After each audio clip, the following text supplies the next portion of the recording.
नमस्कार शेतकरी बंधू आणि भगिनींनो, आज आपण बोलणार आहोत कांद्याच्या राजधानीत काय सुरू आहे. लासलगाव एपीएमसी मध्ये केवळ 8 ते 10 दिवसात तब्बल 25% कांद्याचे भाव कोसळले आहेत. होय, बाजारात भाव पडतात वाढतात, पण यावेळी मात्र परिस्थिती फार गंभीर आहे.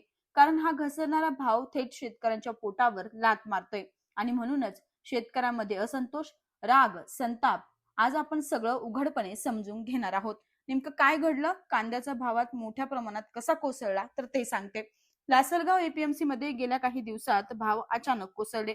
क्विंटलला 1500 रुपये भाव मिळत होते, ते आता 1100 रुपयांपर्यंत खाली आले. काही ठिकाणी तर भाव 500 ते 1350 रुपये इतकी मोठी रेंज नोंदवली गेली आहे. आणि यात प्रश्न असा आहे की शेतकऱ्यांचा उत्पादन खर्च यापेक्षाही खूप जास्त आहे. 1 क्विंटल कांदा घरी आणायला किमान 1800 रुपये खर्च येतो आणि विकायला गेल्यावर मिळतात 1100 रुपये. म्हणजे शेतकऱ्यांना थेट तोटा होतोय. भाव इतके का घसरले, त्याची मुख्य कारणे काय आहेत, तर तेही सांगते. अत्याधिक आवक.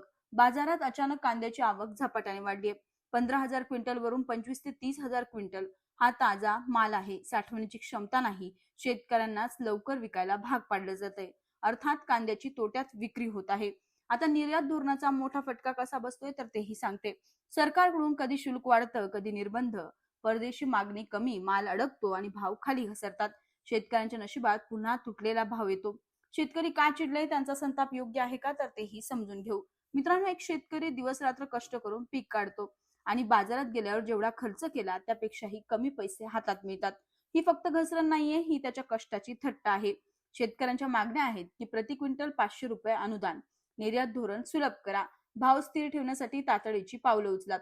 शेतकरी म्हणतात, सरकारने आमच्याकडे 2 दिवस यायचं, मंडईत उभं राहून आमच्या डोळ्यात पाहायचं, मग कळेल आमची अवस्था. ग्राहकांना फायदा, पण शेतकऱ्यांचे काय? तर भाव घसरले की घरगुती बाजारात दर कमी होतात, ठीक आहे, पण ज्याने उत्पादन केलं, ज्याने नुकसान घेतलं, ज्याने घाम गाळला, त्यालाच पैसे मिळाले नाहीत तर फायदा कसला? ग्राहकांसाठी चांगलं, पण शेतकऱ्यांसाठी विनाशकारी आहे. पुढे काय होऊ शकतं, तर तेही सांगते.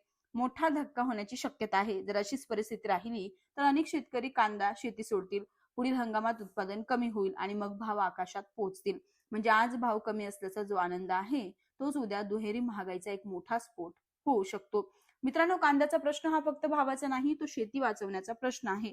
आज लासलगावच्या मंडईत फक्त कांदा नाही पडत, तर शेतकऱ्यांचा आत्मविश्वास पडतोय.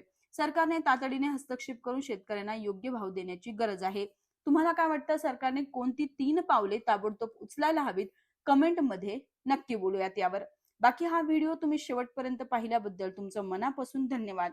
पण हो, तुम्हाला न चुकता एक काम करायचे, ते म्हणजे आपल्या ॲग्रोड्रीम मराठीला नक्की साथ द्यायची, अर्थात चॅनलला सबस्क्राईब करायचंय, बेल नोटिफिकेशनला देखील प्रेस करायचं आहे, जेणेकरून कांद्याचा कुठलाही व्हिडिओ हा तुमचा मिस होणार नाही. बाकी असेच व्हिडिओ पाहत राहा. पुन्हा भेटूया नवीन विषय, नवीन माहितीसह. धन्यवाद.